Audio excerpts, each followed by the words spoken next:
Good afternoon, dear guests and speakers, dear guests in this press room and our audience online. The Ukrainian Crisis Media Center starts its briefing public discussion whether it's the right time for a constitutional convent in Ukraine. I give the floor to speakers. Thank you very much.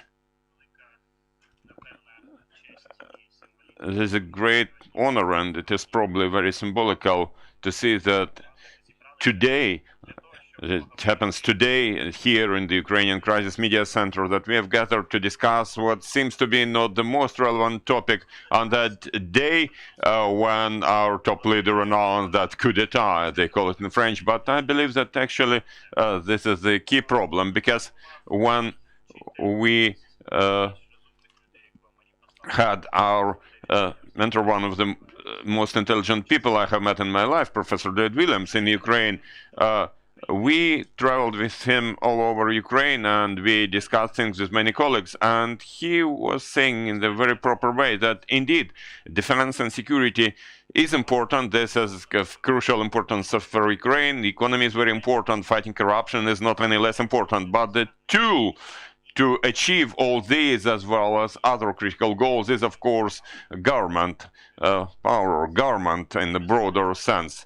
And without proper tools, without the efficient structure of that tool or instrument, it would be impossible to achieve all the other goals, which are of course important, but it would be either impossible to achieve them, because when you don't have a car or you have an old Soviet-style car, you will never be able to drive it at 200 kilometers per hour. It will not run that fast, or it will be very inefficient and costly.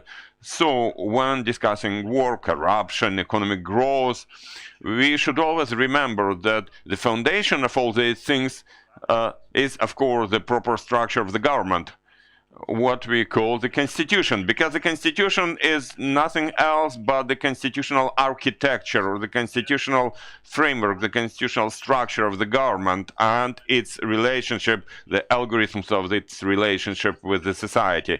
That's basically about answering several questions. What is the sphere, the area where the society can self-organize and does not need governmental interference? A classical example which constitutionalists like is where and how and when I should make love, as long as it doesn't infringe on anybody else's freedom. Where the government should act to protect, defend the citizens. Civil law is a classical example. Without a lawsuit, the government, the state will not interfere in the relationship of two free agents. And finally, where the government should be sovereign and establish and maintain the rules. Imagine that the state has not established the rules, which side of the road the cars should go. It would be chaotic and catastrophic on the streets. Or, for example, the power supplier would supply any voltage to power outlets. It would be collapsing the whole life. Now, after this brief explanation, let's switch to the main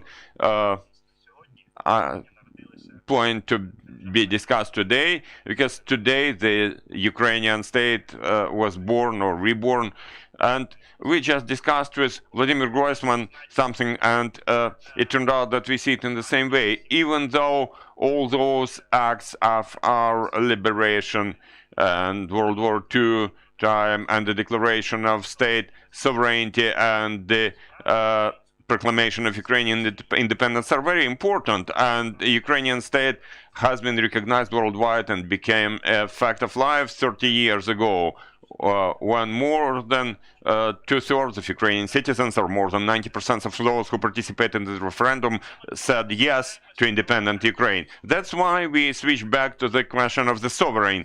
Like, after we got our independence, we took our fate in our own hands. Now, who has to decide how to fill this independence? What should be the contents of that independence? Because unfortunately, within those 30 years, we would often just react to problems surrounding us everywhere, and we haven't managed to start a fundamental discussion. Why do we need the Ukrainian state?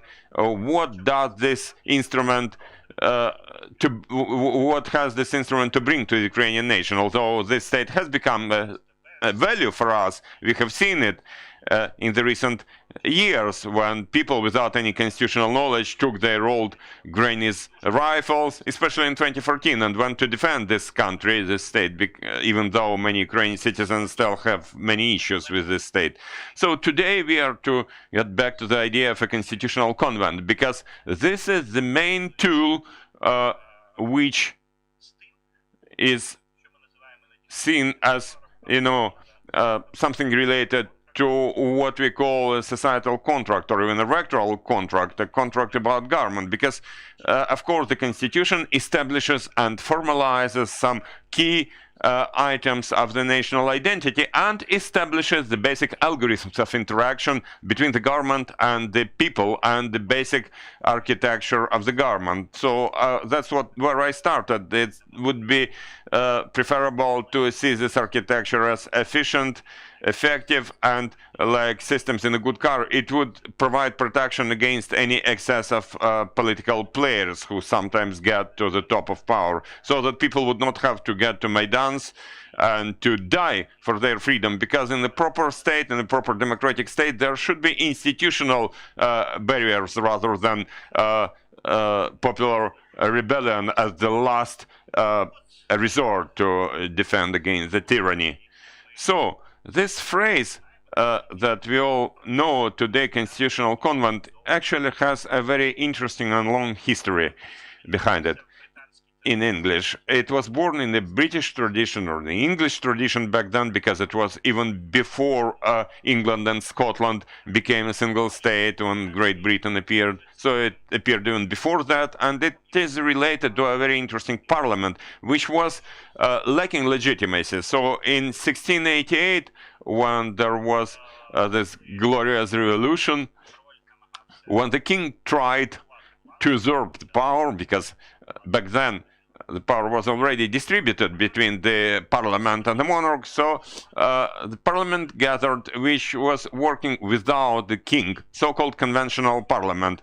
And that's the most important, the most famous convent or proto-convent, which shows us where this word was born. So in critical situations, certain formal rules were violated, because in accordance with established British tradition, the parliament should never gather without the king, but for a top objective, it was entitled to gather and defend some basic rights which were already known in the doctrine to be above the sovereign power. But the British had one limitation, because the conventional parliament, when renewing the normal status quo, when the Bill of Rights was approved, the first Bill of Rights, long before the American one, then the parliament was reconvened again with new monarch. Back then there were two monarchs, William and Mary, and it confirmed the solutions, the decisions of so-called conventional parliament, but now with monarchs there.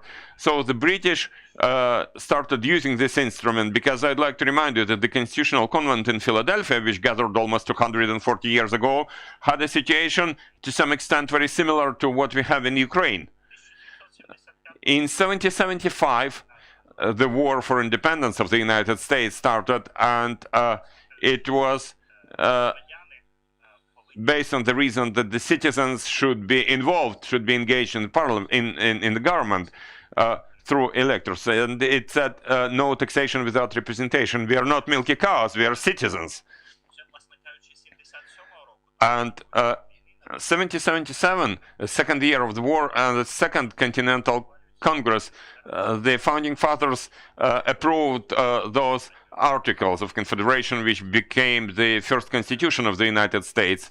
That's where the United States of America was born. And those articles, but in 1781, 2 years before the war ended, by the way, this war continued for 8 years, something symbolic in the history, some message from the history. So it enabled the United States to defend their independence, to fight the most powerful empire back then. But after that war, it became clear that this structure of the government cannot stand the trial of the history, death of certain states, protectionism of some states against others, protectionist barriers that they established in their own mini states, it all showed that this structure, which could withstand the wartime, does not work now in these new conditions. And then the same founding fathers, by the way, it's very interesting that the only one who was replaced among 7 of those, Washington, Franklin, John Jay,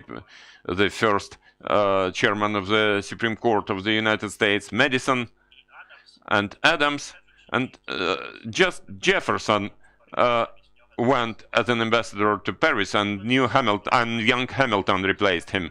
And when it became clear that something goes wrong, they gathered in Philadelphia, which is very interesting. The mandate of that Philadelphia Assembly was very limited, just to develop and offer changes and amendments to the Articles of Confederation. And those articles stipulated that changes should be approved by the Confederation Congress unanimously, one person from each state, and then the Congress or legislature of each state. So what did the founding fathers do back then? They conducted the constitutional revolution, not in the Bolsheviks meaning, but in American meaning, some breakthrough. They appealed to the people as a sovereign power. When there are challenges for the statehood itself, the people as the source of power, people themselves, Madison said in Federalist 40, very well-known phrase, are entitled to break certain formalities and to establish or offer a more efficient agreement. What is most important in this discussion? The most important thing is that this contract was not imposed by elites upon the people. So the convent just developed certain compromise. It's known that there were several articles, for example, how two-chamber parliament should work in the States. And then it was offered for approval or ratification of convents. It had to be approved by 9 out of 13 colonies. And basically it was then when the thing appeared which we have to create and to see in Ukraine. That's something related to the Federalist Papers. When both parties, because there were Federalists and Anti-Federalists, and it all results in a broad discussion in the society whether the central government should get more power or whether there should be a president's office, whether the central government should be entitled to charge taxes and to create armed forces, or it should be a weak confederation. And only as a result of such societal discussion, when maybe a large part of then citizens did not learn very technical details, but they understood what it was about. So as a result of that discussion, finally, those framers, as the Americans call them, those who laid the foundation of the what now is the most powerful nation on the global scale, they win. They win in those convents where the people is represented. So the whole idea of the convent was reviewed. It's not just about that conventional parliament, which does not have that 100% formal legitimacy, I'd like to repeat, but it's also about something that represents the will of the people. So this is the top power. As John Marshall would later say, the most famous justice of the Supreme Court, that's paramount law. So it offers and the people approve the paramount law. And since this tradition became successful, we know that soon the United States will celebrate 250 years of their history when those 13 colonies somewhere in some remote place, they became an independent state, even though there were different presidents, different congresses, and there was corruption in early 19th century, but the system of checks and balances established in the Constitution kept that nation together and allowed it to develop into the leader of the modern democratic world. So now this tradition has been supported by a lot of countries. Just recently, for example, now there is this constitutional assembly, basically constitutional convent in Chile, elected by people. Recently in Ireland, the constitutional convent was convened, which prepared proposals for constitutional changes, in particular about constitutionalization of abortion, which was long prohibited in the Republic of Ireland. And to finish my introduction, I would say that convent is a special body which is not about the idea that, you know, like the soccer players would try and change the rules of the game for themselves. We need something which should not be thinking tactically but strategically, how to create a system which would enable good politicians to self-realize to the maximum extent. And those who have got there just by chance, it will prevent them from big catastrophic events. It will allow some safety valve so that the people would not have to go to the streets to die under bullets from other citizens, shot by other citizens from law enforcement. So today I listened to the presidential speech and I thought it's almost the communism, I think, but I think that's the right time now to start discussing whether we need that body, that venue for consultation about the future architecture of the government and algorithms of its interaction with the society. And only after that it makes sense to go to the elections and to look for the driver for this Ukrainian car with this particular structure. No, that's it, and I am glad to give the floor to Vladimir Groisman, because among everybody present here, definitely he has the longest experience and he knows the best how the state mechanics work and do not work in Ukraine. Thank you. First of all, thank you for invitation. I'd like to say that I'm very much interested in this discussion, and I think it is really needed to create a strong future for Ukraine. Actually, based on my own experience, I have different sorts of experience in different times about the governance, but anyway, as a result of work or as a result of a lack of an efficient system of governance in the state is something that we all use, whatever we do. We all use these results. And if you start from the very beginning, if you start from the start, I have some experience of local self-governance as it looked in 2006 to 2014, when actually we live in under a centralized governance with all its challenges and risks, when local communities were just cash desks to issue salaries and nobody was discussing the development strategies on the local level. Nobody was discussing the role of communities in the economy, and we had over-concentration of the government, of the power in the center. Then we have had 2014 to 2019 with some aspects of decentralization, and it showed very good results. The concentration of power, the concentration of government, making it closer to people. I would like to thank many people with whom we worked since 2014.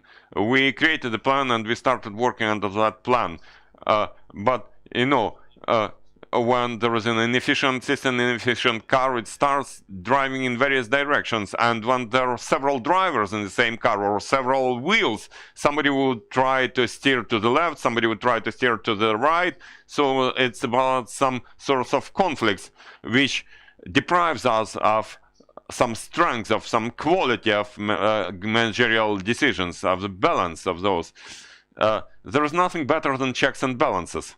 And unless and until we bring institutions into order, those institutions, that system will continue producing bad decisions. And the lack of that balance of those checks and balances shows that if this system is driven without any rules, without any experience, the destruction starts, and it starts destroying the state from the inside, and it strengthens a lot of very important issues. So I believe that that's the right time for this discussion, and indeed I was leading the Ukrainian government with the president, with the parliament. To make it simple, what happens every time with this dualism is so harmful for the country, when the president every time would try and interfere in the cabinet of ministers powers, and the parliament starts losing its agency. And if you look at current picture, the parliament is not a subject, is not an entity anymore. One is not an actor. When listening to the presidential briefing, the president said there will be no elections because, this parliament keeps voting. And that's the issue number one, because, the parliament is just the voting button, so to say. It's not the top legislative body of the country, which should generate the national legislation, but just a button, simply a button. And the center of decision-making is, we don't know it. That's very dangerous. And now that's mono-majority in the government, in the cabinet of ministers, lacks its agency. Then there is this concentration. We already got this impression today of some authoritarian system which is being created. Then there have already been attempts to postpone elections from 2023 to 2024, the parliamentary elections. Decentralization has actually stopped. And it's like what we had back in Yanukovych's time. We have these administrations, how they call it, administrative method and command method. There are some dates and something should be opened and built and created to that date and so on. So there is no logic anymore. But I think that it should come to an end. I would like to support you in that indeed this day of when we regained our independence is the 1st of December, not when the politicians convened and signed something, although the founding fathers of our state did huge work to renew that independence, to restore it, but actually every Ukrainian made their contribution. That was the decision of each and every of those 92% of the people who voted for it. That's a huge power which was scattered, and there is some struggle all the time, and we say that there are two Ukrainians, there are three hetmans, three rulers. No, everybody starts fighting for concentrating all the powers in his or her hands. So the lack of checks and balances creates huge dangers, huge threats. Authoritarian regimes, which we currently see in Russia and Belarus, are unable to produce proper quality of life. So we have to create in a very democratic way proposal for a new societal contract and popular contract, and most importantly, people should be involved. It should not be like just some people come together and they arrange upon something and then they come and announce it should be this way. It should be a very inclusive process. This proper inclusivity to get some result. And it should be our task for all of us, including the politicians, that the next parliament, I don't believe in it. I don't believe that it is able to create the system. I am all again based on my own experience too, because when we started working on reforming the Ukrainian parliament, we developed jointly with Koch's mission, which I brought in Ukraine back in 2015, with colleagues, we developed that plan of the reform for Ukrainian parliament. Based on best practices of Germany and the European Parliament. What did other political actors say? No, we don't need it. Why? Because it was about checks and balances. It was about the role of the government and the opposition. There was a new approach to process of creating the legislation, developing the legislation. And again, it did not accept it. It was not accepted. So I believe that what we have to discuss today is of key importance for success. I believe that the efficient and well-balanced system will enable people with proper experience and strategic vision to implement to get closer to that goal of strong Ukraine. Thank you, Vladimir. This is a great example of a speech from a wise person, experienced person, and the one who keeps to the timing, which is we rarely see in Ukraine, unfortunately. I understand that now we have Professor David Williams with us, so could you please confirm? You said that there is interpretation. Yeah. So if possible, because we have planned for our American guru, David, By the way, hi David. Добрий день, David, радий бачити.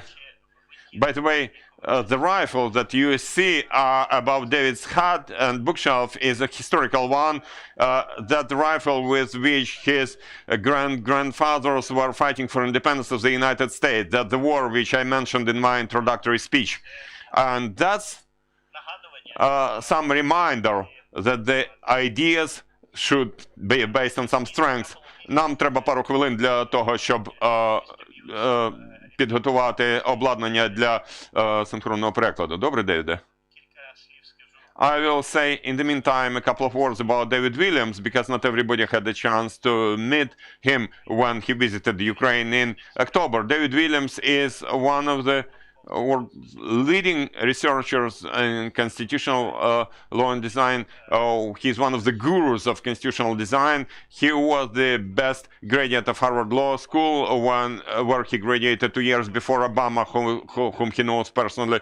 Also, we learned from him, he knew personally 4 presidents of the United States, starting from Eisenhower, whom he saw as a child, to Biden, Joe Biden, who is in the White House now. But David is not just a famous researcher in this area, but also a great practitioner, because more than 20 years ago, his paths crossed with those of rebels in Burma, or Myanmar, they officially call it now. And David has been taking an active part in constitutional consultations, which were suspended in February because of yet another coup d'etat. But again, David is one of the key actors who knows not just by books what does the freedom cost. He crossed the border many times, hiding from Myanmar soldiers because there was an ethnic group in power which tries to impose its will upon others. And I have to say that that's a great pleasure to see that David loves Ukraine, and he told me more than once that he is sure that the fate of our world is decided in several places, one of which being Ukraine. Отже, Девіде, вам слово. Чи зараз належний час для того, щоб запустити Конституційний конвент в Україні? Що ви про це думаєте?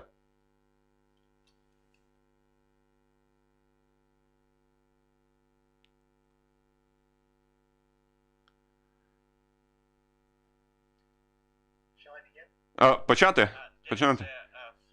Так, Девіде, вам слово. Питання полягає в тому, як ми зараз обговорювали, чи зараз слушний час для того, щоб зібрати Конституційний конвент в Україні.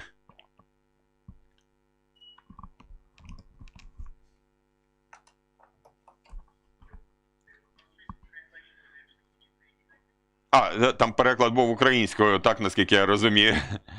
Так.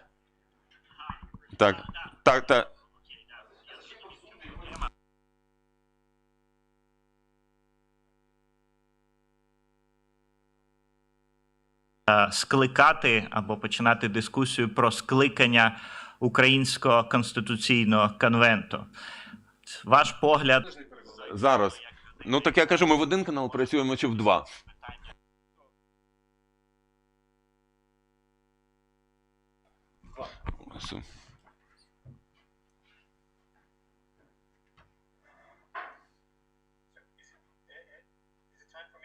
Отже, час почати. Так, у вас близько 10 хвилин. Добре.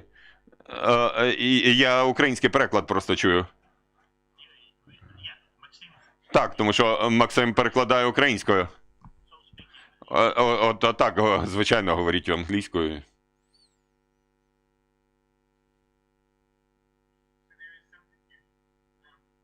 Отже.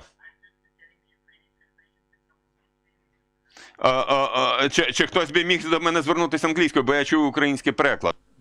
Хочу англійською, щоб... Let's okay, begin. All right. I think Gennady just signaled me to begin, so I will begin. All right. Good. Thank you, Gennady. So thank you for that kind introduction. In fact, I am leaving for Burma this afternoon, where we're struggling, of course, with a military dictatorship that is back in power after 10 years of relative parliamentary rule. Now, I'm assuming here, Max, that we're going to do simultaneous translation, so I'm just going to keep going. It's a great honor to be here with you, especially at this very difficult moment in Ukraine's history. As Gennady mentioned, I was there for a few weeks just a little while ago and developed very strong feelings for the country and for the people of the country. As Gennady also mentioned, all around the world, I think people should be paying attention to what happens in Ukraine, because there is a battle for truly humane values going on in Ukraine at this moment. And whether Ukraine succeeds in becoming a stronger and more democratic and more peaceful country will affect the whole world. And so I believe that the US should be paying particular attention to the situation. Now, I'm still learning, and I'm on the steep part of the learning curve, and I intend to learn for a long time. And so I hope in 20 years, my words will be more useful than they are today. And I believe that everybody on the panel knows, of course, far more about Ukraine than I do. So what I'm really going to offer here is just some general observations from a comparative experience. And there was some confusion about the exact link. So I came in a little late, but I heard some of the words of the last speaker, and I just want to affirm and agree with everything he said. And so I want to make just a few points here. The first and most global point is, I think at this point in Ukraine's history, it is vitally important not to think small. We need to think large. There have been limited constitutional reforms in the past. There have been limited constitutional processes in the past. They haven't changed much of anything. Now, when this is the situation, usually that's a sign that there's something deeply structurally wrong, especially when you have incredibly moving moments of the sort that occurred in the Maidan and in the Donbass, when people put their lives at risk for their country. When all of this ends up amounting to just more business as usual within the government, we have to think that there is something foundationally wrong. And it is time, therefore, to think about much deeper structural change. Now, to that end, yes, the first point that I would make is the point that I just heard, and that is that nothing, I think, is going to work unless there is a genuine popular constitutional process. Now, how you make that happen is very complicated, but the benefits are very clear. That when the people are engaged in reforming the Constitution, they are much more committed to it. They are much more aware of their role as citizens. They are much better able to police the government. Now, of course, inevitably, there's going to be elite guidance. That's inevitable. So it's not like we can't imagine that the people all turn out in a great public square and spontaneously come up with their constitution. But there's a lot of literature on this. There's a lot of knowledge on this about how popular we can move. And it's plain, at least to me, that a lot of the leaders in the past were not really trying very hard to bring the people in all of their complexity. And I think that the social materials, the infrastructural materials in Ukraine are already in place to run a truly participatory constitution-making process.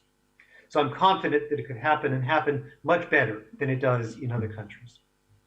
Now, the three things to be aware of when you're running that process, there are three great risks. The first is elite manipulation. It's very likely that powerful people will take over the process and direct it towards their own self-interest. The second is popular ennui and confusion, that people don't think this matters that much. And I think that's clearly the case right now in Ukraine, that there's a sense that the people aren't sure, the case has not yet been made, that constitutional reform is a key part of the future for a stronger Ukraine. Then the final problem, which is obviously going to be very large in Ukraine, is that when you have a popularly elected president, the president tends to take over the process completely and make sure that it simply reinforces his power over and over again. Now, for that reason, sometimes it's actually necessary to make some incremental changes before you begin the big process. And the incremental changes would be in the nature of controlling the president, so this doesn't just become the president's constitution-making process, which will just make the situation worse. So that's the first general point, that a popular process clearly is absolutely critical right now.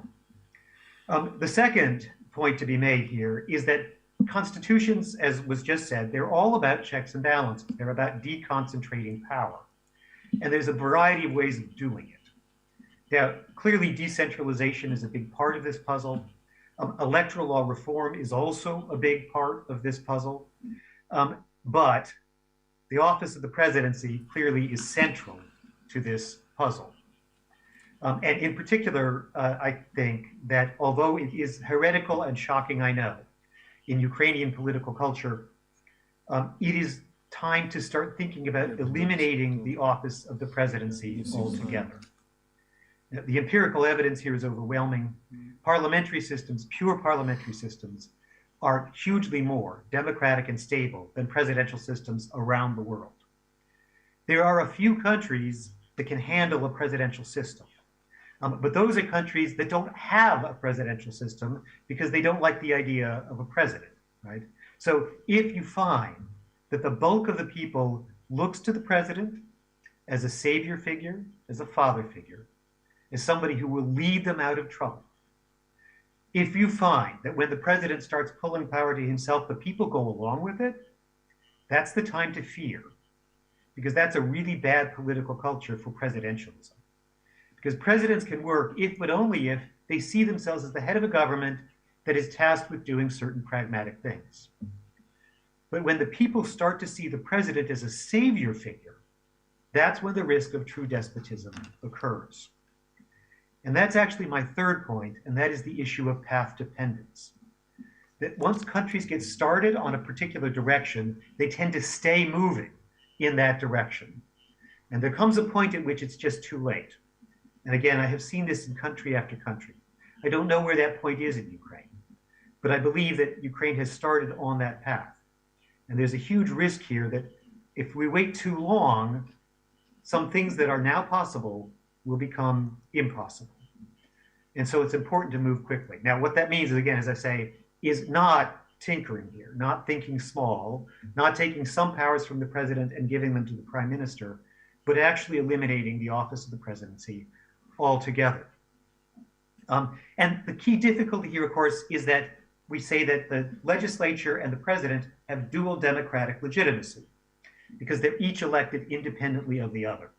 And so the people feel they have a direct connection to the president. The president feels he has a direct connection to them. And despots happen mostly because the people want them to happen in the short term. To be entirely honest with you here, I think there's a risk of this everywhere around the world, including in the United States. And so I think it's absolutely vital to kind of move away from that model. Now, the great things about prime ministers is they can never actually claim that they're the people's choice because the people did not vote for them. Parliamentarians voted for them. Of course, if we do move in this direction, there's a huge difficulty. The reason the people like the office of the presidency is they feel that they put the president in power. So they feel that he speaks for them and they have some control over him. The reason people often dislike prime ministers is they never voted for them. And they feel like that's just part of the shadowy government that's far away from them, that doesn't really speak for them. And so moving to a pure parliamentary system is going to cause some issues. It's going to cause some difficulties, which is that the people will feel that the head of government is actually farther away from them than at the present moment. Now, the answer to that, of course, is compensating other reforms to make the people feel that the government is closer to them. And what that means, again, is fairly significant decentralization, a meaningfully different electoral system, and probably a number of others as well. And in the end, of course, that can't be completely scripted in advance. We have to wait for the people of Ukraine to tell us what exact changes they have in mind. Now, inevitably, one more time, they're not going to end up, I think, deciding whether we should have PR, for example, or a hybrid system of the sort they have in Germany. That's not the role of the people. But the role of the people is to talk about their experience and to make clear their experience with government and indeed with the country in general and their hope for it for the future. And then it's the job of experts to figure out how to translate that into concrete constitutional changes. And then it's the job of leaders to go back to the people and explain why they are proposing certain constitutional changes, because they will be reactive, they will be responsive to the problems that the people identified. Now, as I say, all that's a big task. And what I am signaling is that it's a big task that should be contemplated here, not a small task. And there is this risk, I saw from the time that I was there, that some Ukrainians think that nothing's ever going to change, that we're going to be stuck the way we are. And the reality is we certainly will be stuck more or less the way we are if we continue to make small and incremental changes. If we make sweeping changes, there's more of a possibility that Ukraine's future will be deeply democratic, peaceful, and prosperous, despite the fact that you have like the worst neighbor in the world to your east. And so there's a threat here that is true. Mr. Putin is threatening. And when that happens, there's a tendency to concentrate power. And that usually means a tendency to concentrate power in the president. And I've actually been extremely impressed that there hasn't been more concentration of power in the last several years. But obviously the risk is with us now, and it is time to take steps against that. Now, the good news for me is that people are deeply committed to the idea of Ukraine. People believe deeply in what Ukraine can be. Often it's a little difficult to define the idea. I think that's in process. I think that's coming. But the people are deeply resolved to make the dream of Ukraine a reality. The difficulty is when they attach that dream to the office of the presidency, bad things typically happen. When they attach that dream to themselves as citizens, who ultimately are the power in the country, then very good things happen. So I hope to be allowed back in the country after this talk. I hope I won't be excluded the way I was in Burma for so many years. And I hope I will get a chance to meet some of you in person at some later event. As I mentioned, I can't really go into detail about where I'm going right now because I'm going to Burma, where I am definitely persona non grata. And so I have to do my work sort of in the shadows at the margin. So far, it's a great blessing that in Ukraine we can hold an event of this kind and speak honestly. And I hope that continues. But the developments from the executive office are, from the office of the presidency, are troubling in this respect. So again, thank you. And Gennady, thank you for the invitation. David, щиро дякую. David, thank you very much for joining us. Thank you very much for this strategic view on things, because unlike people present here, it's difficult. It would be difficult to accuse you of being a proponent or opponent of any Ukrainian political party. We are very glad to see you as a great friend of Ukraine, and we do hope to see you here as we arranged in May this year. Of course, if you don't have any coup d'etat today, as announced by the president. Thank you very much. Thank you. Дякую. Thank you. And now we are to get back to our agenda, which is nice because procedure is the very nerve, very spine of the democracy, so to say. And now I'm glad to give the floor to one of the most greatest Ukrainian authorities in constitutional design, a person with great practical experience. You know, I'm always afraid of those like bookworms, because they read some book and then the US ambassador said Ukraine is a country which is easy to experiment upon. Igor Kalushka, head of the Central for Legal Reform. Igor, you have the floor. Thank you. Thank you, Gennady. Actually, first of all, I would like to thank for organizing this meeting, this event. I believe that indeed we have to talk and discuss the subject as much as possible, and this venue today is, I think, a great initiative and great start. Second, I'd like to join everybody today, you know, this is the 30th anniversary of the referendum, which confirmed the new independence of Ukraine, and this is a great important event in our life. And today we are discussing the constitution, and I would like to say that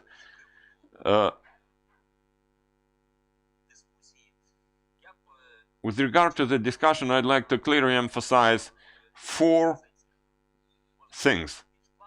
I could make it with more introductions and so on, but I'd like to focus on 4 points, because recently I hear a lot of various ideas. Some people say that we have some wrong constitution, others say that it was approved in the wrong way, some people say it was approved long ago, some people say that we have to keep to it, some people say that we do not necessarily have to comply with it. Maybe especially the president likes this latest statement a lot.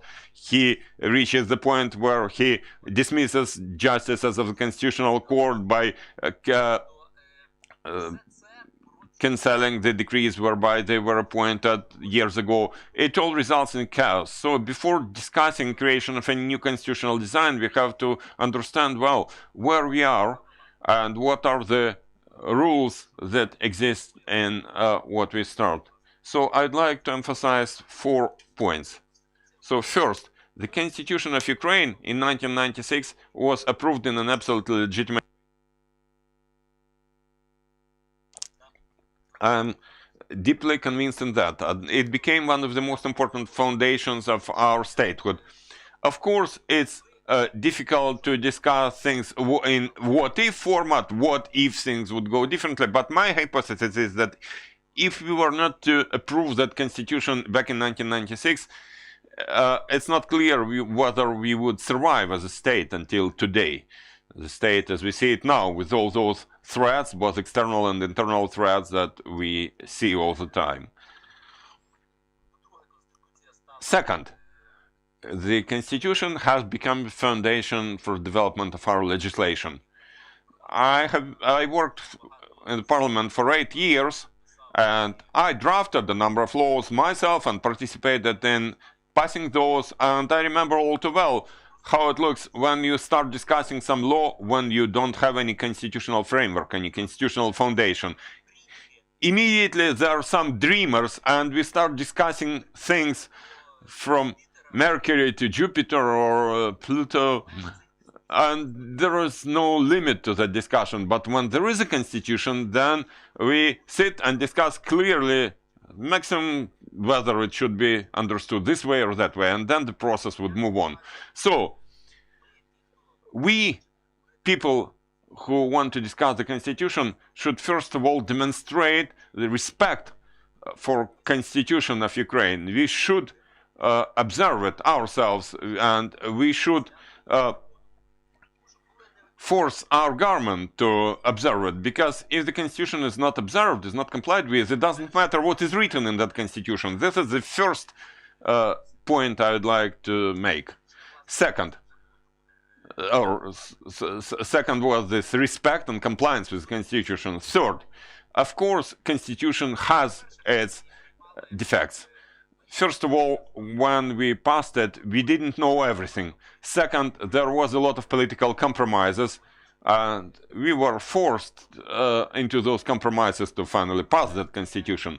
Third, there has been quite some time, 25 years after the constitution was passed, and our society and our country, our state has changed quite a lot, and there are even larger changes in the world around us. So we switched to a more technological world. So, you know, we cannot say that everything is ideal in the constitution and we just have to comply with it. That would not be right. Of course, there are many things we would like to change, and we should discuss those things.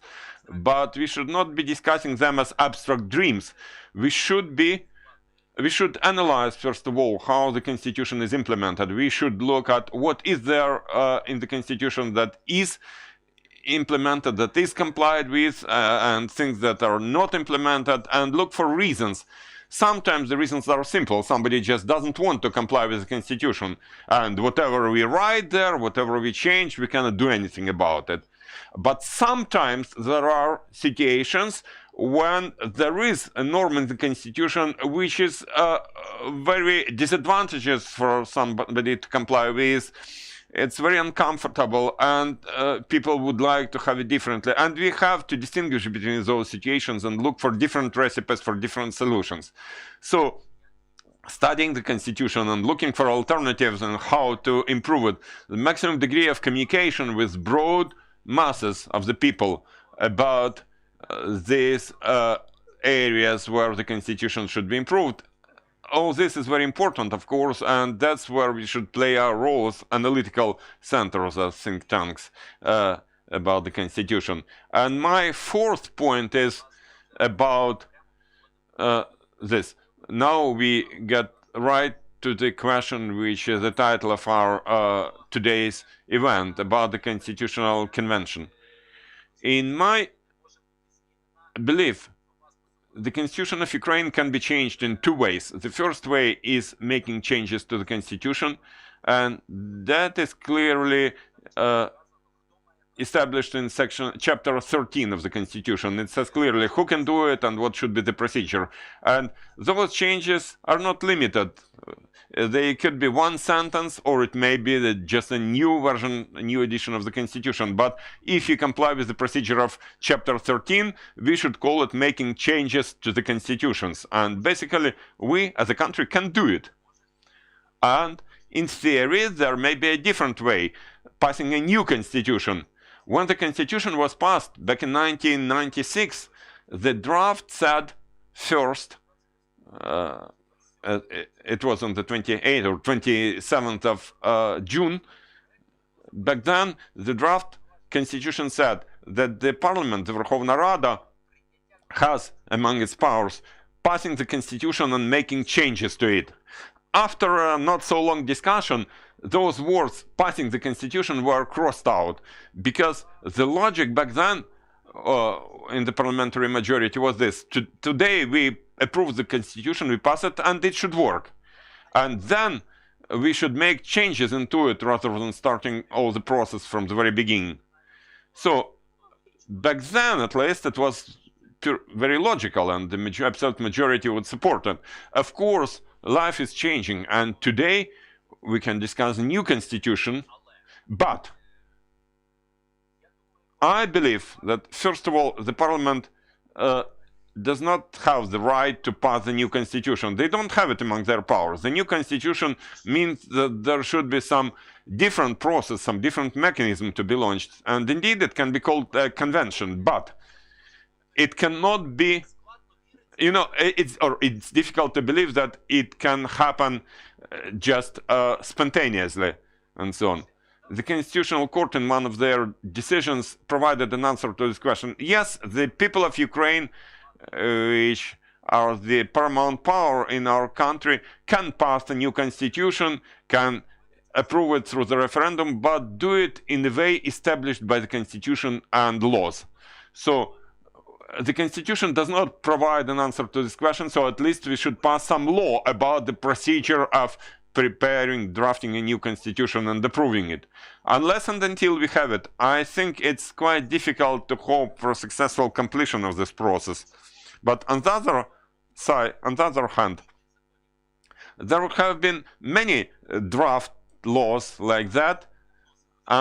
They were submitted to the parliament at least twice, and there were even more drafts drafted. But politicians would always say, well, it's not the right time now, that's an interesting idea, but let's postpone it for later. So basically, we can run some dialogue in the society and prepare the public opinion and push politicians so that sooner or later this procedure would be there in the law. And finally, to answer your question directly, or to look for an answer to this question, whether it's possible to have this convent today, in my view, first of all, there should be 3 groups of people to participate in that process.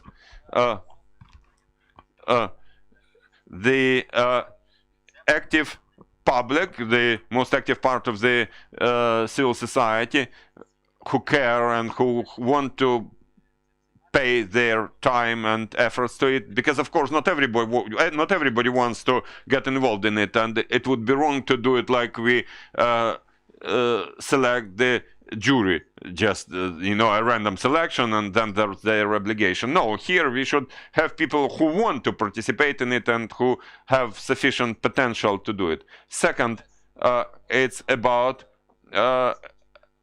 researchers, academics, of course, without using the knowledge and skills of researchers who can analyze the legal norms and so on, it's difficult to achieve a success. And third group is politicians in the parliament, politicians who want to be in the parliament and have a chance to be there. Without cooperation between those 3 groups of people, I think we will not be able to achieve anything. And until now, we would always get stuck with this. Our academics, our researchers like writing articles, but even in those articles they don't say anything categorically to avoid offending anybody and so on. Of course, it's difficult with this sort of methods to achieve any success in this. Politicians. Some politicians say that it's not the right time now, we don't have time for it now, while other people are even more open about it. They treat the constitution in a very utilitarian way. Can you ensure that my powers will expand? Let's discuss it. If not, then why are we wasting my time? And so on. So, if we, all of us here around this table and others, are able to overcome those contradictions, and if you can run a dialogue in this triangle of public, researchers and politicians, then I'm all for it with all my resources, and I will be ready and willing to support this process with my Center of Political and Legal Reform. Thank you, Igor. It's very nice to hear this position. But one small statement. I completely agree with you in that the Constitution of 1996 has played a critical role in establishing Ukrainian statehood. David mentioned Articles of Confederation, which enabled the creation of the United States. But I would like to clarify. The third category should be statesmen, not politicians, because politicians only think about winning the next election, and statesmen think about making the state efficient and effective. And now, by the way, there was a politician who joined us whom I treat as a real statesman, a person who probably knows the security sector best in Ukraine, but not only that sector. It's a great pleasure to see Igor Smishko, who has an engineering background, so the design, modeling, designing are all very close topics to him. Igor, the floor is yours. It's very interesting to hear your ideas. Thank you. Thank you very much for inviting me. Thank you, Gennady. Thank you all. For me, that's an honor to share my personal ideas with you. Yeah, my first background and my first degree is about technology. I'm a technocrat. Until 1991, all my life was about military science and education. I'm a professor for system analysis and synthesis for complex technical systems, and I was very proud of that. But my third university education is precisely about law. I graduated from Kyiv Shevchenko University, and I'm proud of that too, because my last position was with the law enforcement in Ukraine. And I'm deeply convinced in terms of my ideology, I'm a conservator. I believe that conservatism is precisely the ideology, the neoconservatism for constitutional democracy. All modern democracies worldwide have been built on that. Please look. All those democracies were sometimes built even not with liberal tools, but by conservators. But the democracy as a complex system, as a sophisticated system, is much more complex than, say, anti-missile controls for anti-missile defense system. And it has its rules, and democracy does not exist without exercising control over the executive. And there is almost a mathematical law, or laws, what the modern democracy is. And the first law is that of the need of the necessary social and economic basis and level of political culture which we need for the elected authorities to operate. If you don't have more than 50% of middle class in the society, relatively independent economically, and there is not a proper level of political culture where people would understand that the right to elect is not just some luck, but great responsibility for the results of your choice and whom you choose. Democracy would not operate without that. The second law is that the rule of law will only exist when there are three branches of power: legislative, executive, and judiciary. And there should be a criminal punishment for any attempt to usurp the power by the most powerful branch, the executive, because they have the staff, they have the resources, they have the uniformed agencies. And the fourth branch is not part of the government as such, but it's about information, mass media, which should adequately inform the society about the results of activities of those three other branches. And finally, the third law of the democracy is the law of stability and institutional memory in state governmental authorities within democracy. It says that for democracy to exist, you need at least two ideology-based parties, which should be based on complete respect for laws of democracy, and the difference between them should be, one of them should be conservative in their views and the other should be more liberal, but taking turns they should be able to control, as the opposition, to control the executive, which can be created by one political faction. Without control from the legislation, from the legislators over the executive, when there is a well-established procedure and parameters of that control, without that, even the very best party may fall into authoritarianism, because for any person there is no bigger temptation than unlimited power, unlimited resources, and the willingness to remain in power for unlimited time. The Constitution is the basis, the foundation, which launches the whole legal system to implement those laws of democracy. How I treat our Constitution, I believe that the creators of our Constitution were great professionals, great people who, in that particular political situation, with that particular configuration, especially under the second president of Ukraine, they made the maximum possible, taking into consideration the knowledge that we had in our political elite in Ukraine. Please remember that in 1996, we got our independence in 1991. Do you think that our political elite, everybody among them, would know what democracy is about? They were just like tourists, and they you are a tourist, you watch films, you read books. Do you know how democracy operates? We didn't have many people who would work in those democracies and know how they operate. But great constitution, many legislators would say, I heard from many legislators, that it lays a great foundation to create a democratic system if that constitution would be also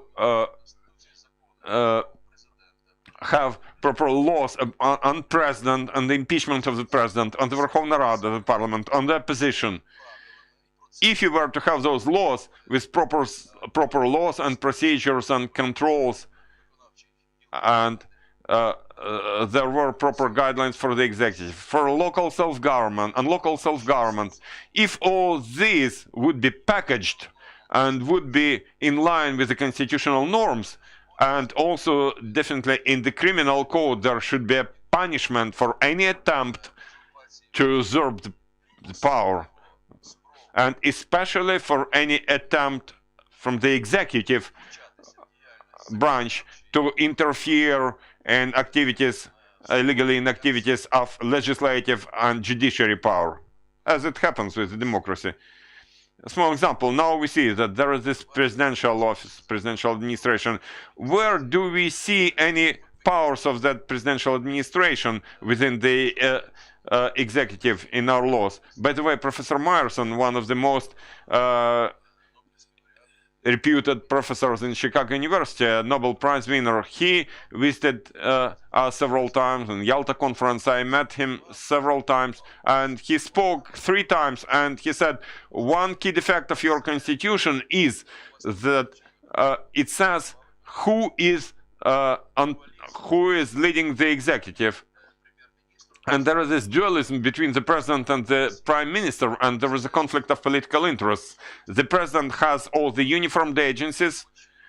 He has eyes and ears, so to say. The prime minister does not have those, but the prime minister has resources. The prime minister has the state budget, has the state property, and there is this conflict of interests which will keep pushing towards the situation where the president would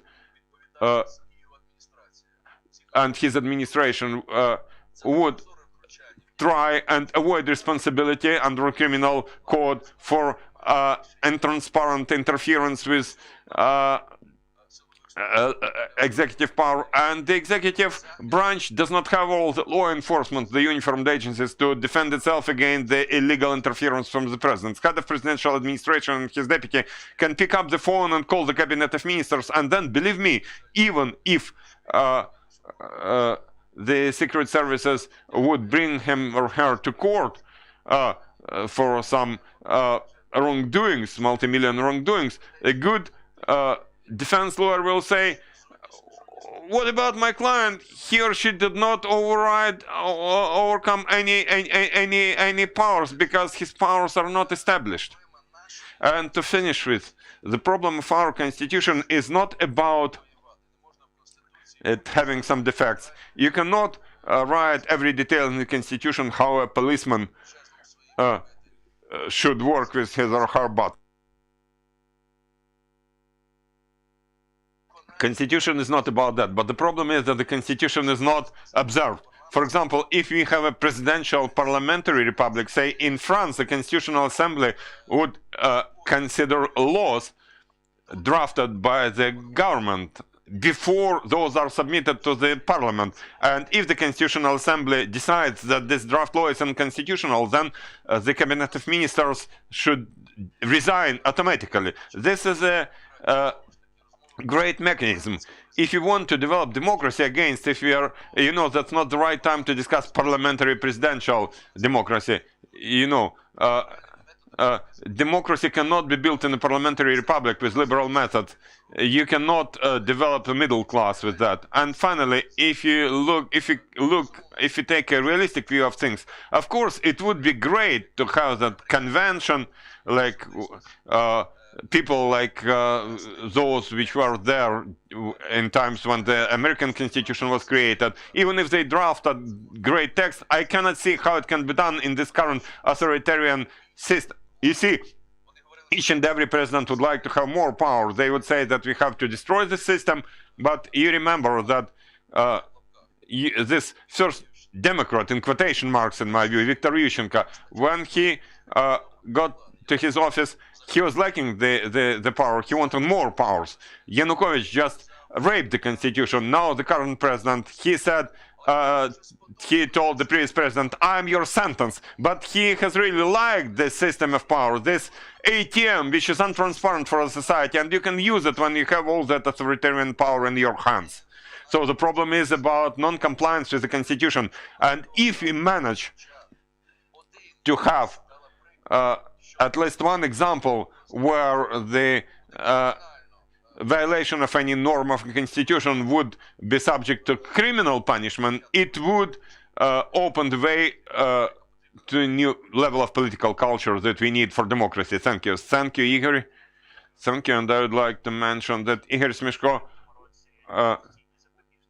has joined those constitutional protections back in 2004. Now the story became public, and in 2014, unfortunately, we had to pay with human lives because we didn't have those constitutional protections, and we just had the people themselves, as Madison said.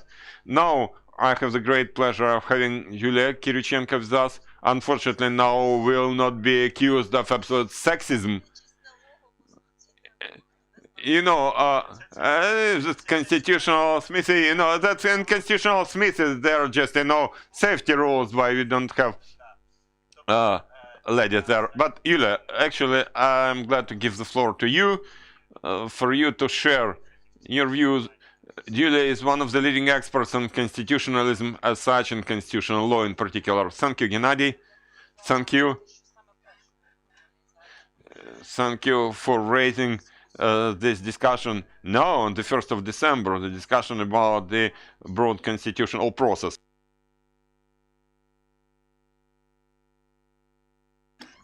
I'll probably try and discuss something which was not mentioned as yet, because I completely agree with what previous speaker said.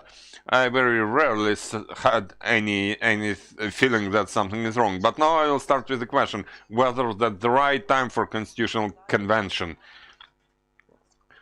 or gathering a special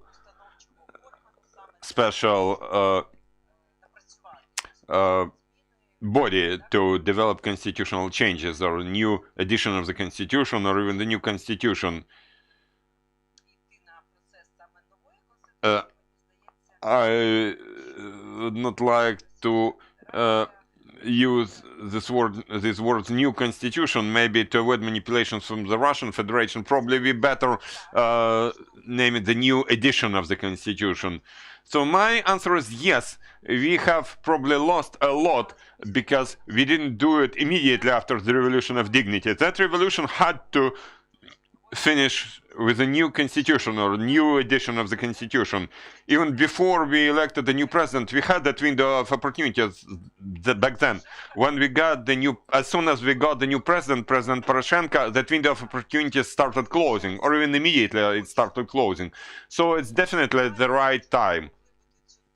Now I'd like to get deeper with this statement. Unfortunately, our guarantor of the Constitution, and our Constitution says that the President is the guarantor of the Constitution, but unfortunately our guarantors have been the biggest violators of the Constitution, and now we got to the new, to the next stage of that authoritarian regime, because in the last 3 days, and you know, in generally, I'm just lacking time in our country to read everything, because every time you have to keep speaking, to gather press conferences, to keep telling journalists and colleagues that, you know, usually the president, but sometimes other branches violate the constitution and it should not be done, and what can we do about it? And by the way, yesterday there was this example. I didn't even see it with other presidents. When, you know, the president didn't have any powers to dismiss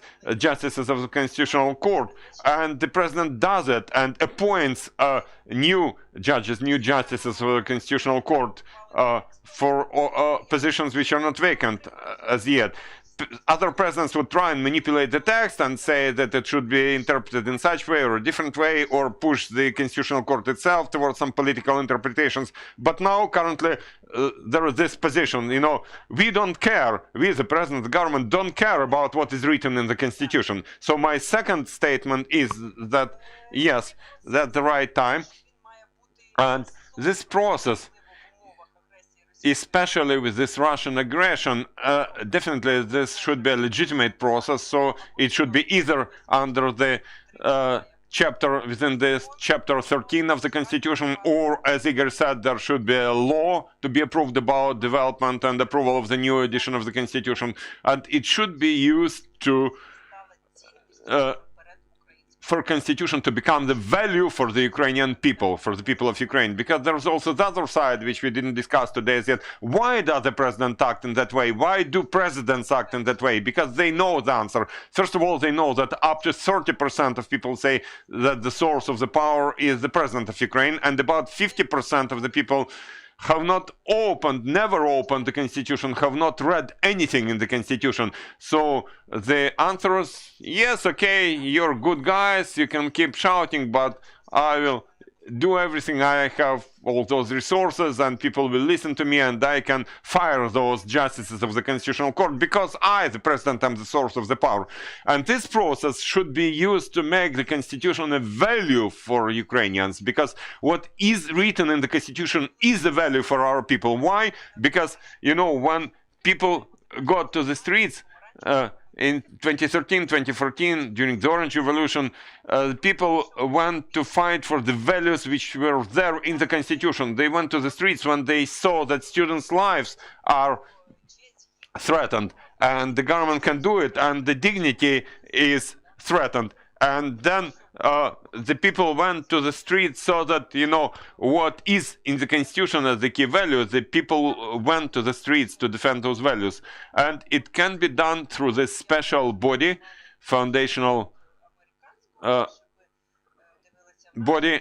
I would not call it in the American way, I would rather call it the Foundational Assembly, as we had it in our history. And maybe I'll say a couple of words. I think it should be an elected body, but with very clear requirements for members of such foundational assembly, with clear requirement that those people working in the foundational assembly for a long period of time, for 10 or 20 years, they cannot get to any elected positions or other positions in the government, in the judiciary, to become public prosecutors, justices of the Constitutional Court, and so on, to remove that conflict of interest, which is always there in the parliament, or president has it, or in some political circles when they draft constitutional changes. Because if we analyze our constitutional changes or initiated changes, they were dictated by political interests. Maybe just changes in the judiciary reform were just because, you know, after the Revolution of Dignity, there was a need to remove the tension, and there should be that comprehensive constitutional reform to balance, to provide balance between different branches of the government, to provide the cabinet of ministers with more powers. Yeah, am I getting behind my timing? Okay, then. Well, so these maybe were the only changes required to remove that social tension back then.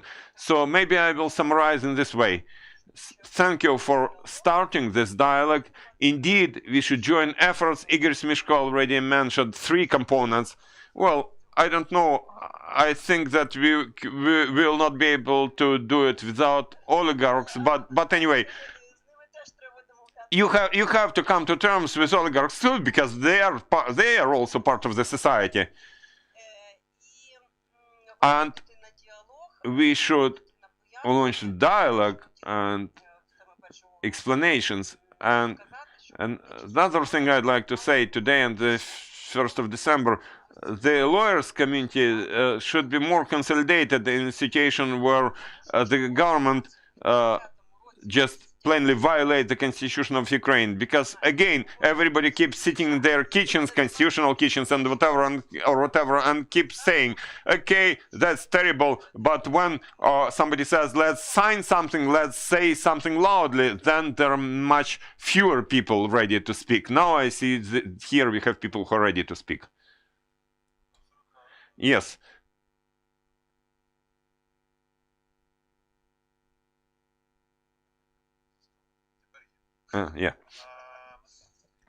Yeah. So, from what I heard, I'd like to say one thing. Is there a need to make changes to the Constitution? Again, I also believe that, you know, a new Constitution is questionable, but changes to the Constitution, yes, of course, there is a need, an obvious need for changes.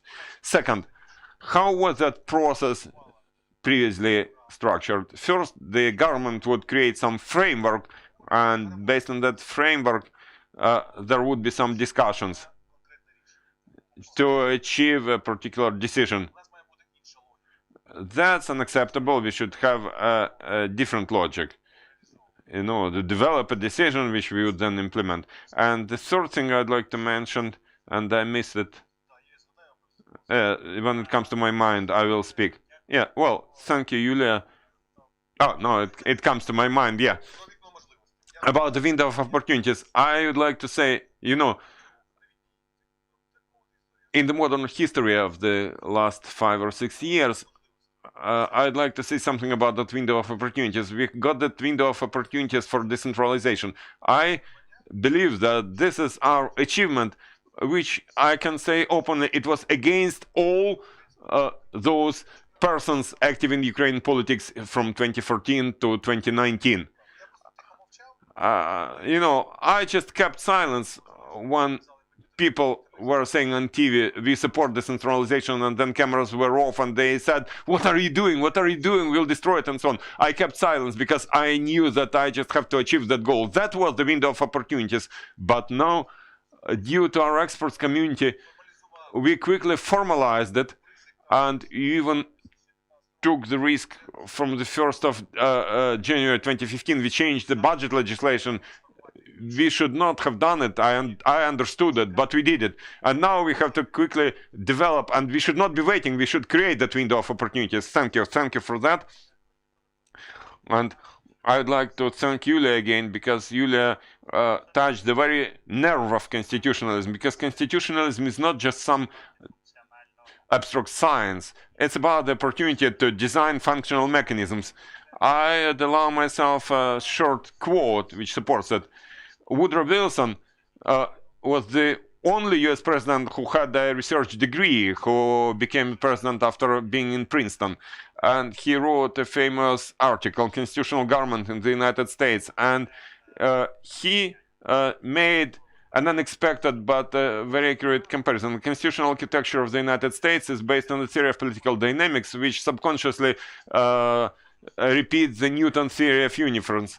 Every sun, every star, every planet, every body in the space are kept in their place and move in their way through the gravity of other bodies which rotate around themselves. And there is a thin balance and balance of forces which provide the whole system in the universe, the symmetry and regulated. And founding fathers of the US had their goal to balance the legislation, the executive and the judiciary, to contain a system of checks and balances against each other. Newton would probably gladly confirm that such design in the United States was based on the mechanics of those space bodies. If the constitution does not work, if you say that, then that means that we haven't found those checks and balances as yet to counteract all those political excesses, as we call them. And now I'm glad to give the floor to one of the initiators of this discussion, Ruslan Rokhov, my colleague, who wrote an article with 2 co-authors, which triggered those discussions of opportunities for constitutional redesign in Ukraine. Ruslan Rokhov is an expert on public policies and the managing partner in PGR Consulting Group. Ruslan, you're welcome. Thank you, Gennady. With each speaker, you know, something changed, and there's it makes no sense to repeat what has been said already. I have to keep it in 10 minutes. My colleague and my co-author, Boris Malash, will add something. I would say I would consider this topic, whether that's the right time for constitutional convention, from the society side, because those people who research it know the need, but it's difficult for citizens to understand it. I would explain it as follows. We have had 30 years of lost opportunities because instead of building something together, our elites keep fighting for power to decide who will control it. And the dualism mentioned, sometimes we even had that triangle when we had the Viktor Yushchenko as the president. We had 3 centers of power. We had the Security Council as a separate story. We had the Secretariat and the Prime Minister, and everybody would fight for who would control, who would rule, instead of moving the right direction. And they were all trying to move in different directions, and it would not move at all. But to have Ukraine moving, like, you know, Moses spent 40 years and we still have 10 years to achieve something, but to achieve that we have to move somewhere instead of that Bronte movement where political elites fight for influence itself. When we were writing our article, which is called about countries with badly designed constitutions, the context was this: it cannot continue that way because we enter yet another cycle when that guarantor of constitution is a source of threats for constitution, and again there are strong oppositions in society. And with a new president, if the rules of the game don't change, we will have the déjà vu effect. We will have the same situation, but in the new cycle of that spiral. And now we are in the middle of that term for Vladimir Zelensky, and the new electoral campaign has not started as yet. So we thought it would be important to discuss those red lines with potential alternative elites which would fight for certain influence to implement their program, to discuss what sort of Ukraine we are building and what sort of constitutional landscape we need, which governmental institutions we need for optimum support for that movement. I emphasized the presidential republic, and my colleague Boris Malyshev emphasized parliamentary republic more. I will explain it from based on quotes from that US president about the physical phenomena. You know, when there is a popularly elected president, this figure has the highest legitimacy, and irrespective of what you write in the constitution, it will dominate, because he is the only person elected by the people, and he will say, you know, in the name of the people, like, you know, I almost started crying when I listened to that speech. But we don't have checks and balances for that institution, and if we elect the president, and we have to have a legitimate leader when we have a war situation, then it should be balanced with something, and we don't have anything. Each and every president wants to have more influence but less controls over him. We could have that presidential republic. I basically support the concept of presidential republic, but say the president for 4 years and the parliament for 6 years. The parliament can dismiss the president through impeachment, but the president cannot dissolve the parliament. So there are these balances. If we ensure this landscape, when the president has the power but also have full responsibility, because we had a strong second president who was re-elected, and he would always use the prime minister as some sort of scapegoat. As soon as there is there are some toxic effects, if people are unhappy, he would use the scapegoat. Actually, everybody would use him. But, you know, we have to create a landscape, in my view, if we are talking about the presidential republic, and I don't insist on it. We could have a parliamentary republic, we could come to terms, but the elites have to come to terms.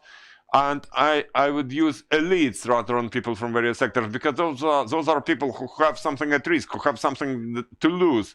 They have resources, and they understand that if they don't keep to those terms, they would lose. If there is an aggression from the Russian Federation, they would lose. They have something to lose, and they have to come to terms what sort of country we build, and how we make decisions, and how we move forward.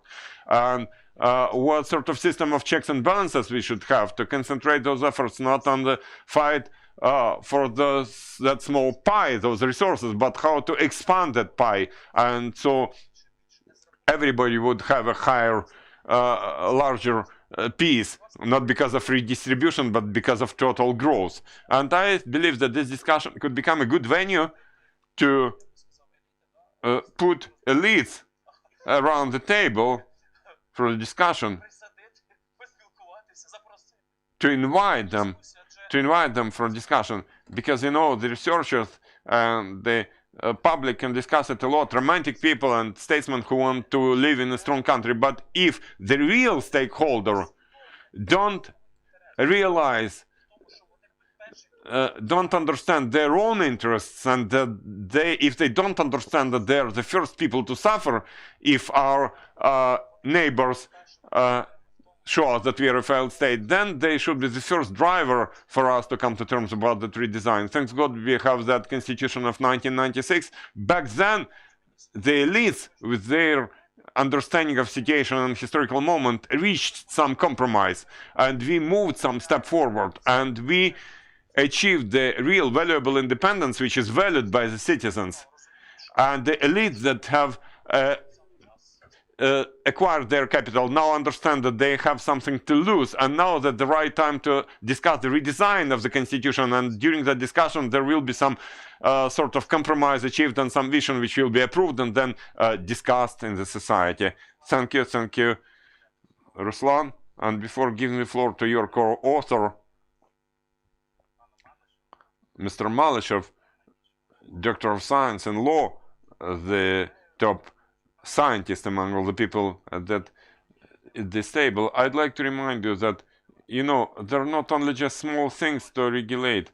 Long before those quarrels between Tymoshenko's cabinet of ministers with President Yushchenko, in year 2000, there was a fundamental article by one of the highest authorities in constitutional design, Bruce Ackerman, a professor who teaches in Yale a number of constitutional disciplines, and without even knowing the Ukrainian case and the Ukrainian constitution, he made the conclusion that the most dangerous mix for democracy is bringing together directly. The article was called New Separation of Powers. It was published in year 2000 in Yale Law Journal. So the most dangerous mix is that of president with direct legitimacy, directly elected by the people, and one chamber of parliament elected using a proportional system.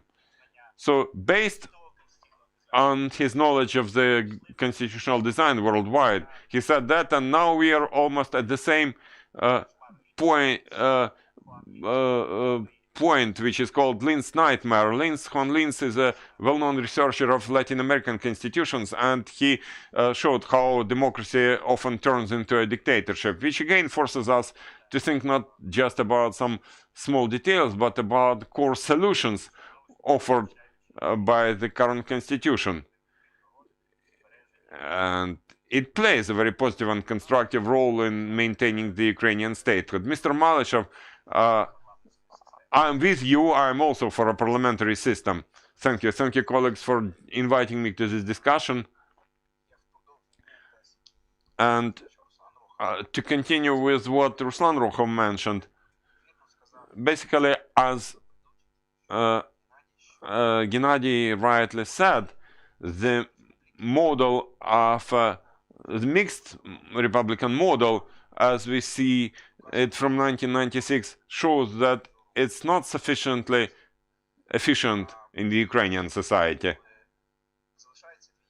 And there are two other models, actually, the purely parliamentary and purely presidential model. One can say a lot about the presidential model, about its advantages and disadvantages. The first advantage is that this is the only model among those three which can be used as a good tool for real reforms. But as we see, the story of Ukrainian presidents shows that this energy for reforms for each president, when that president gets to the office, then this energy decreases every month. And in the second half of its presidential, of his or her presidential term, often they don't discuss the reforms, that often just dropping the reforms which were somehow implemented during the first half of their term. Also, each of those presidents, and we see it from Kuchma's times, when the president gets to the office, he starts changing the constitution, especially its chapters about the relationship between the president and the Verkhovna Rada, and every time it's done for a particular environment, for a particular president. So we should not expect that we will have a real popular president who will not have many defects inherent in previous presidents. Well, we can wait for it, and we can judge the next president to balance we can try and balance next president with some checks and balances in the constitutions, and it may work. But I'm still for the parliamentary model, and I believe that the parliamentary model is precisely the one which can help resolve two key problematic issues which are interrelated. Two aspects in the relations between the government and the society. The first one is the gap between the government and the electorate. As soon as people get to their offices, they forget about the realities, about the control from society, about their promises, and as a result, reforms are hindered and corruption flourishes and oligarchs are happy, and the government, in order to support their ratings, manipulates public opinion, and top officials are not punished for any violations on their side, from the smallest one to the most serious ones mentioned by Mr. Smishko in his speech. The second problem, which is not mentioned a lot, is that the electorate, the voters, the people they distance themselves from the government. They see that Ukraine is again in a crisis, the same as one they saw 5 years ago. So there is growing apathetic mood, and aggression develops, and people lie to the government, and it's more about the fact that during these 30 years the mentality of Ukrainians has developed in such a way that, you know, paying taxes is not something worthwhile, because in any case those taxes would not be used by the government in the proper way, and so on. So how can those two gaps be bridged? How can they be closed? How to bring together in a harmonious way the government and the society, so that the government, the state, would work to the benefit of the society? In my view, that's about the parliamentary republic model, but with some fine nuances. For example, Ruslan didn't mention something in his speech, but one of the ideas that he has been promoting for some time now is that the citizens should provide funding, finance to political parties. Say 0.5 to 1% of the tax, of the personal income tax, should be spent to support certain party that the particular citizen supports and treats its ideology as the closest to them. It will change the current model of state funding for the parties, political parties, which is not very efficient in my view, and it will make political parties more dependent on their electors when they get to power. Second is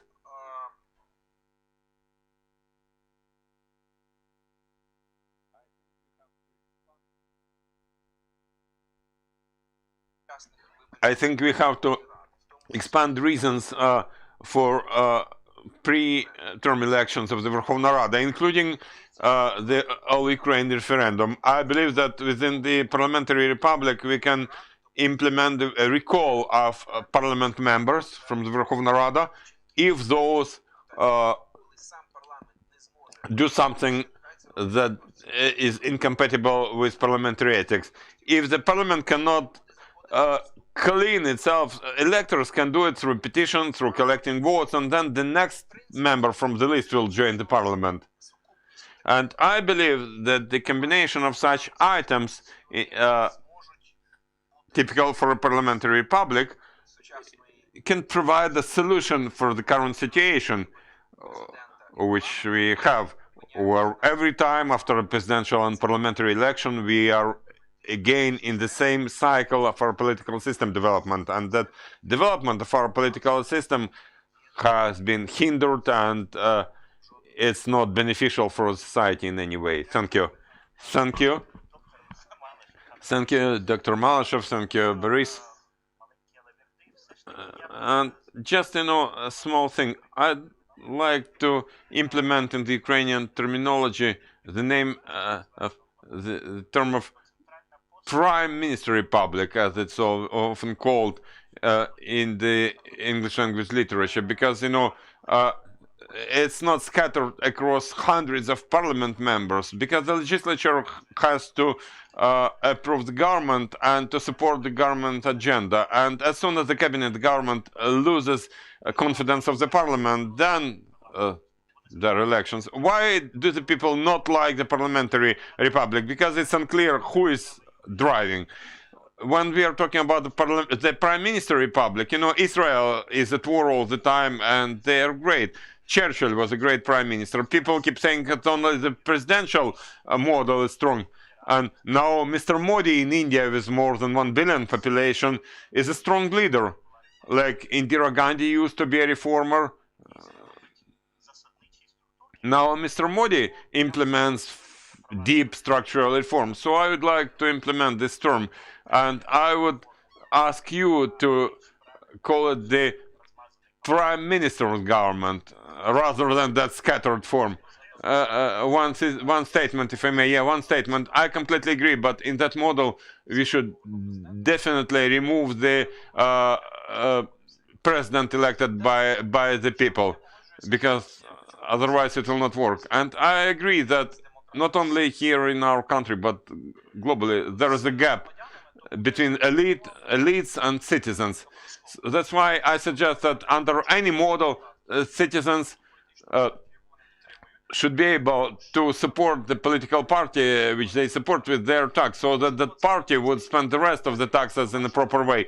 It's not a fantastic idea. It's implemented in Italy. Like 0.2% from the personal income tax is used for financing the political parties. There was a transitional period from 2013 to 2017 when the state funding for the parties was cancelled, and now there was a switch to tax-based financing. So citizens decide. Yeah, thank you.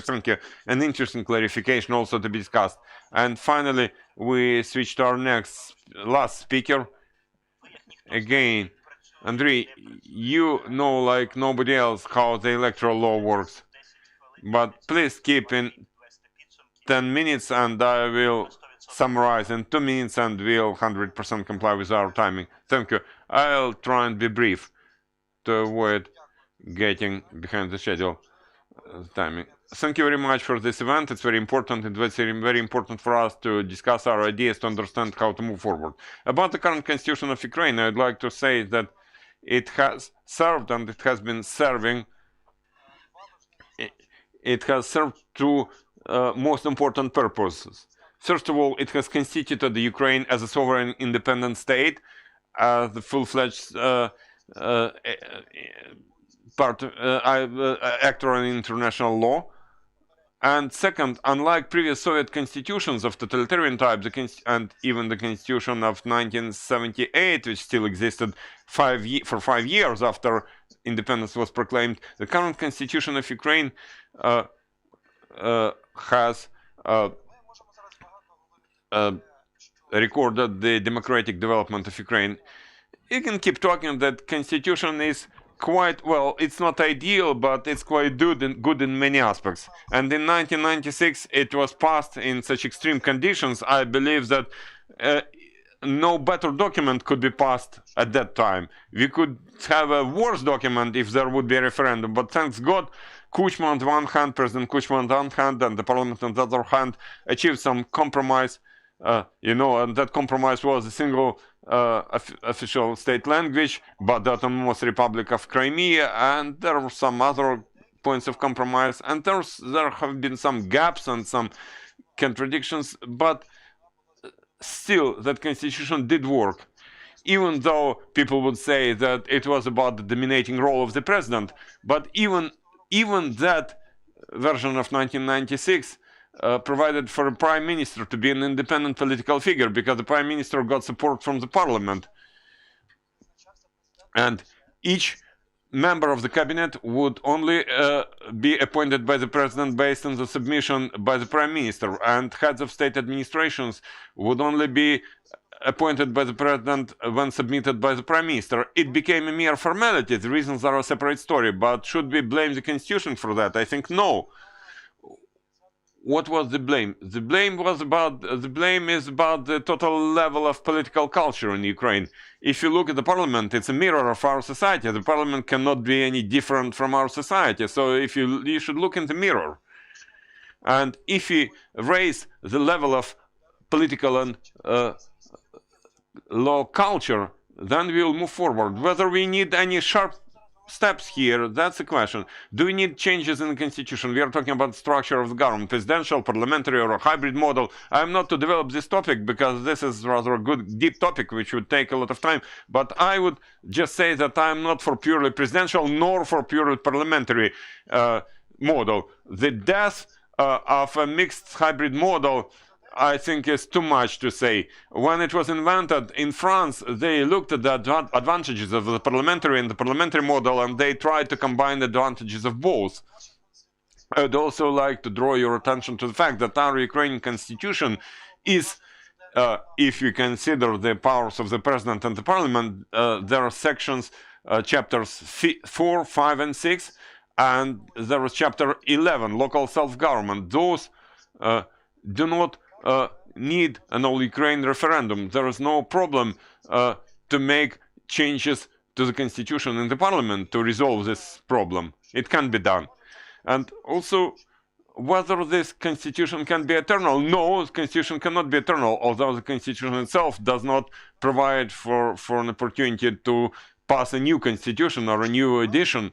So how we should act and what should be the most legitimate way, in my view, it's about making changes to the existing constitution, adding it with chapter 12a or 13a, which would be called a review of the constitution of Ukraine. Maybe there should be some mechanism, maybe not a convention, but constitutional assembly. That assembly should include not only members of the parliament, but also, in my view, I'm not to try and persuade anybody here in anything, but I think that there should be people from provincial councils, oblast councils. Why? Because provincial councils, provincial radas have constitutional status. They represent joint interests of territorial communities from cities and villages in their oblast, in their province. We have a proportional system, and in fact, no provincial council represents any territorial community, but that's a different issue.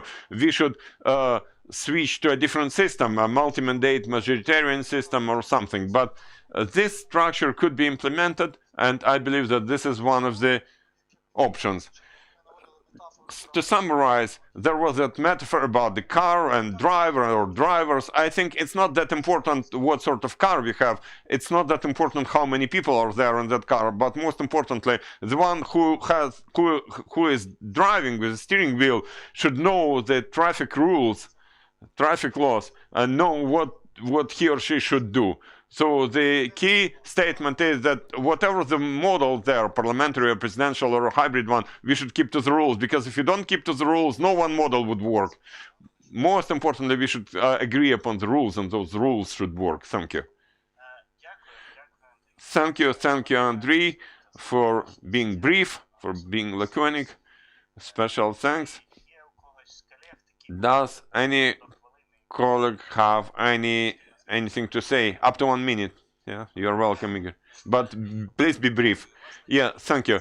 Indeed, it could be discussed for a long time, each and every common trace, some ideas, what else I would like to discuss. But first of all, I would like to thank Andrei Magera for his good summary of the discussion about the forms of the government.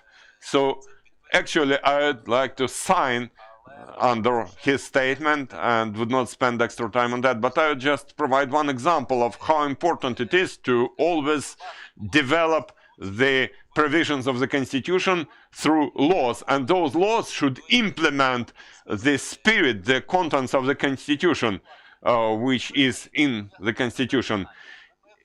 it is my deep belief that if in 1996, after approving the constitution, we would pass a proper law on the cabinet of ministers, we would avoid many phenomena which were about usurpation, which were about this war between the president and the executive branch.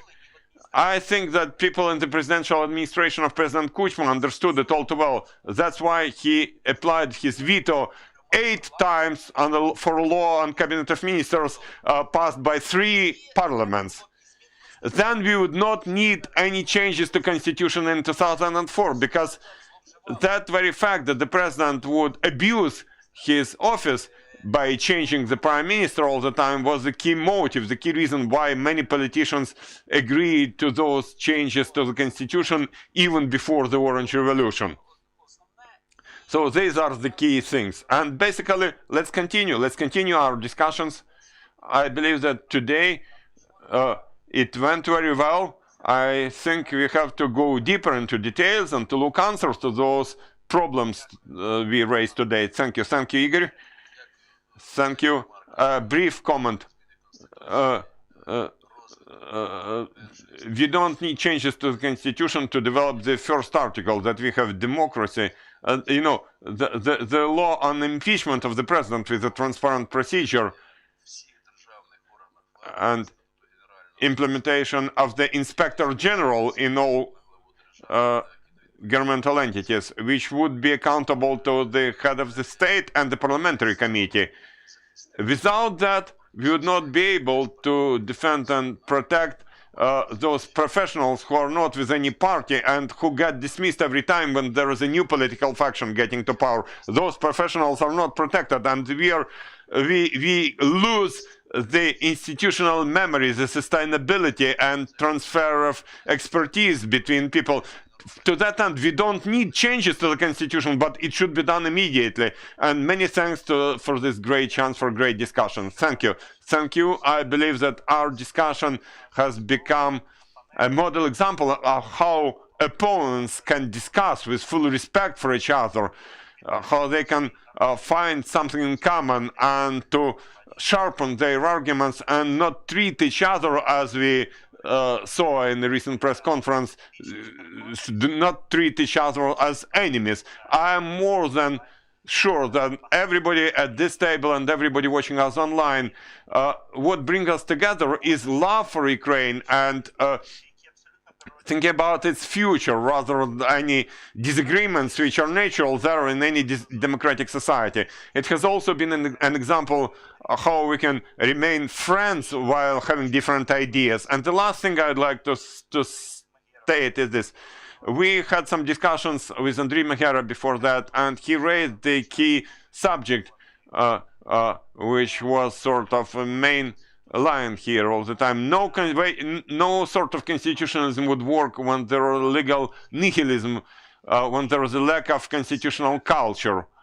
And I believe, you know, whether it was possible or not, that's a separate question. I think it was impossible back in 1996, but today the genuine constitutional process, the genuine inclusive constitutional process should become the yeast, so to say, for the Ukrainian society. When Ukrainian society would discuss the models of the government of rather complex things, but the society would understand why do we need those, because actually we can force 20 or 10 or 15% of those violators, offenders, to keep the constitution and laws through law enforcement, through repression. But when the absolute majority of the population, of the people in this country, sees that violation of the rules, from traffic rules to everyday activities, results in success, it's very difficult, because you cannot bring a policeman to 80% of people. So I believe that for constitution, the inclusive process, a broad discussion, and it's not just by chance that I mentioned Federalist Papers, which raised very lively discussion and even aggressive discussions in America in late 18th century, but that inclusive process is even more important than the result. We have counted, we have 4 people here for hybrid republic and 2 people for a presidential and 2 people for the presidential republic. But if the people of Ukraine, the people themselves, as Madison said, understand how and why certain models work, it will become an engine which will get some oil, because without that oil, any engine would not work. So I believe that we will all agree that we have at least come to terms that it's worth continuing this discussion, because our responsibility as experts, as researchers, as public intellectuals is to bring to the broad public a simple truth. It sounds very nicely in English, why the Constitution matters, why it matters, and that's not just some brochure which is of interest to a very narrow circle of experts, but it's about the foundational framework of life for everybody. If manage to achieve it, then it doesn't matter that much what sort of system we get, because that system will work and it will protect the people themselves, the people of Ukraine, citizens of Ukraine, that it will be the best guarantee of compliance with the Constitution. Thank you very much for your attention, and I promise that this is just first but not the last discussion in this format. Thank you. Thank you.